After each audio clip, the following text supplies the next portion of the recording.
Hello?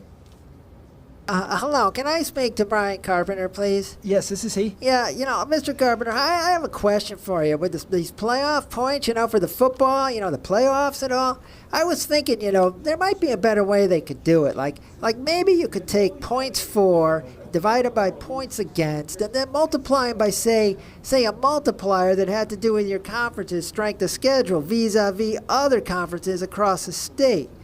What do you think about that plan? It was my understanding that there would be no math. Only Record Journal Athletes of the Week.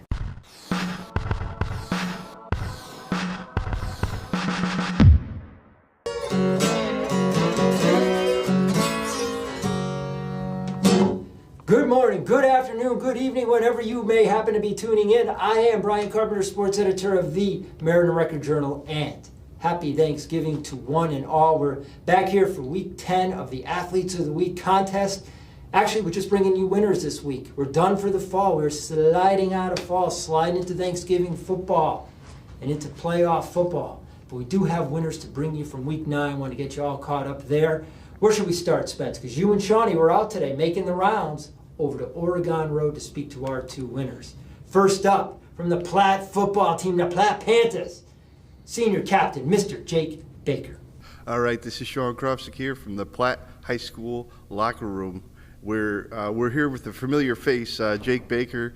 He is a former winner of the Record Journal Athlete of the Week for baseball, and now he's done it for football. Jake, congratulations, man. Thank you, Sean. Yeah.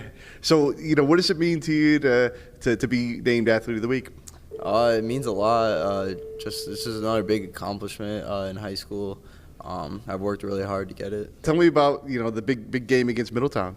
Well, it was senior night, so, I'm a senior. I just knew it was my last game under the lights, so I just had to give it everything I had. What does it mean for you to come through for the team like that? I'm a big team player, so I just love helping the team any way I could. I just make sure I do my job, and I know they have my back, I have their back. What's made this team so good this year, Jake? We really just work together a lot. We have confidence in each other. We don't really get down on each other in a game. We just stay strong. Hey, Jake, thank you for taking time to speak with Shawnee and Spence today. Hey, I'll get a little sneak peek here, Jake, since you were so good at meeting with Shawnee and Spence. Look, there's Jake right there. On the cover of our Rivalry Week special section that's coming out Thursday. Now, of course, as usual, we're promoting the games, previewing them during the week. We got this cool little special section that's coming out. Eric Allison put it together. He made me do it. I don't think I wanted to do it. He made me do it. I'm glad he did it. You can see we got some of our seniors on the cover. There's Jake. He looks familiar, doesn't he? Check out this football here. I don't know if you can zoom in on it, Spence, but this football is actually one of the game balls from the first Stoddard Bowl, 1958. Platt won that game, and both of Jake's grandfathers played in that game. So we're looking forward to this year's Stoddard Bowl because, as everybody knows, Maloney's in the playoffs. If Platt wins, Platt's in the playoffs too. We got the Apple Classic in Southington. Southington's in the playoffs. We got the Carini Bowl down at Lyman Hall. Sheehan's coming to town, or going over to Fitzgerald Field. They're in the playoffs. Spence, can you believe it, man? We have 3 playoff teams in football. We've never had that many before. We might even have 4. We might even have the Grand Slam. We'll see what happens on Thursday. In the meantime, we're going to bring you our final girls winner from the fall season. She's a soccer player, and we just want to tip the cap one more time, speaking of soccer, to the Maloney boys soccer team that reached the Class L state championship. First time a Meriden soccer team has ever done so. This girls team had a good season as well over at Wilcox Tech. She is Miss Tatiana Gonzalez. Sean Krofsik here at Wilcox Tech, and we're here with another familiar face, a 3-time Athlete of the Week, Wilcox Tech senior Tatiana Gonzalez. Tatiana, congratulations. You did this now for girls soccer. What does it mean to you to be Athlete of the Week? It's a really nice accomplishment because as a tech school, we don't really get recognition for our conference, and being able to win was really a big goal. So you had 15 goals, 12 assists. Are those career highs for you?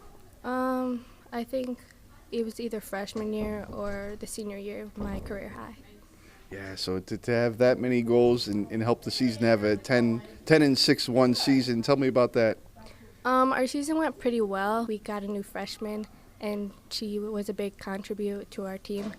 And towards the end of the season, we lost in the semis against Platt Tech, and it was a very good game, but we didn't have a lot of our starting players, and we lost 2-1 on a penalty kick, but our team played really well that game. So there's a lot of positives this season. Yeah. What would you say the biggest highlight of this season was for the team? I would say that was the biggest highlight. Everybody's momentum was up, and everyone played really well, and we just really wanted to win, but we didn't come out on top. But for the season, I couldn't complain about anything.